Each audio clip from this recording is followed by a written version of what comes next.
Porsche 914 may not be the most famous or the most popular car from the Stuttgart manufacturer.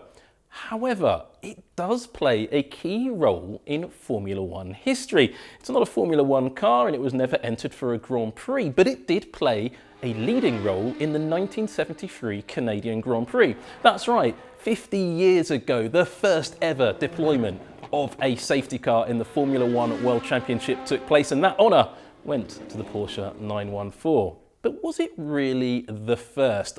The pedant in me suggests that actually the first deployment of a safety car, or perhaps a pace car if you like, was actually the 1950 Indy 500, when the Great American Sweepstakes were part of the Formula One World Championship. That race finished under caution, under a safety car or a pace car.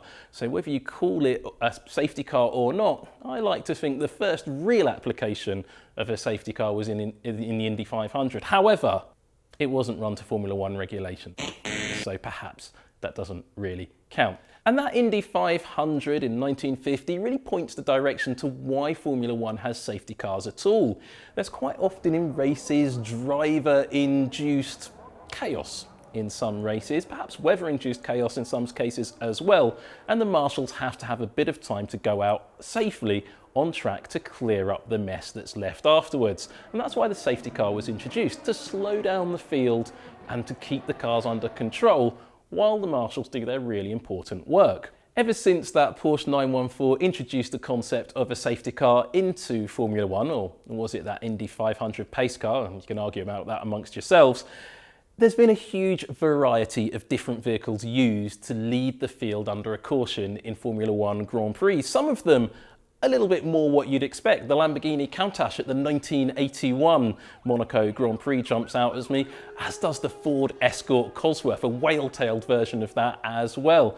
But there have been a few, shall we say, more unlikely versions of the F1 safety car.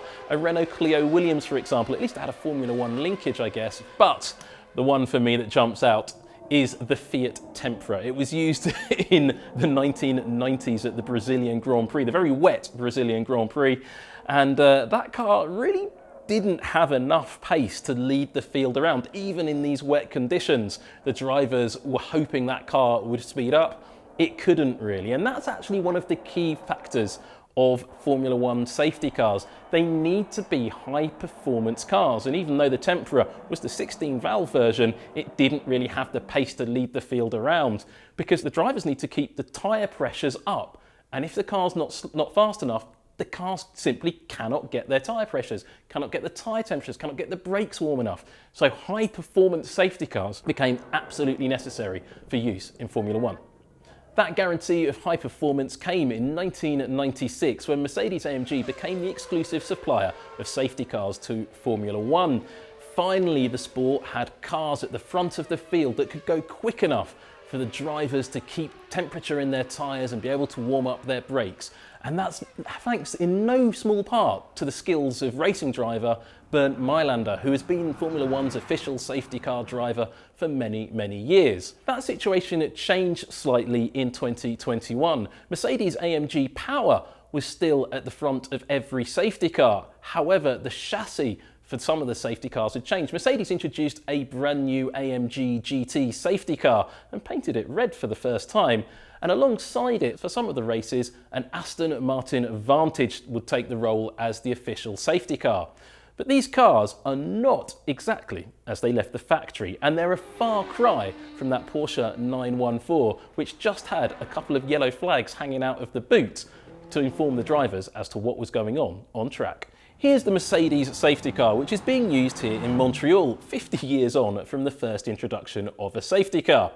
This year's safety cars still have the amber flashing lights that you saw on some of the older cars, but they're now hidden away in the sun strip of the windscreen, and at the rear of the car they're built into the rear wing. Not a standard component for the Mercedes-AMG GT Black Series either. Crucially, there's also green lights front and back to use to signal to following cars that they may overtake before a restart, which is important if the leading car hasn't actually been picked up by the safety car at that point. Inside both cars is a pair of race specification seats and of course a sturdy roll cage. And continuing the safety theme, the two occupants of the car wear full FIA specification race suits and crash helmets, similar to what a rally crew might wear. There's also plenty of screens and buttons inside the car to keep the team and race control able to follow what's going on in the safety car and keep the crew in the safety car able to keep track of what's going on in the race. And of course, they can control those lights we were talking about earlier.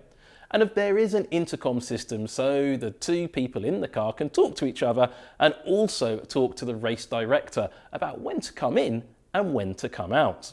All that communication equipment has to go somewhere, and unlike a Formula 1 car, the safety car has a handy boot. But there's no room for Bert Mylander's shopping though, as it's full of high-tech equipment, and all of that comms kit we mentioned earlier. Data loggers, telemetry, equipment for the onboard camera which is mounted to the car as well, which we at Formula 1 call the OBC, and all of the marshalling system. That all sits in the back of the car there to give the safety crew all of the same information that F1 drivers get and a lot more. The cars even have their own Wi-Fi network. So there you have it, from its beginning as a rather humble Porsche 914 through a few fairly unlikely cars like the Fiat Tempera. The Formula 1 safety car has, like everything else in the sport, become a really advanced high technology piece of equipment, and it plays a crucial role in Formula 1.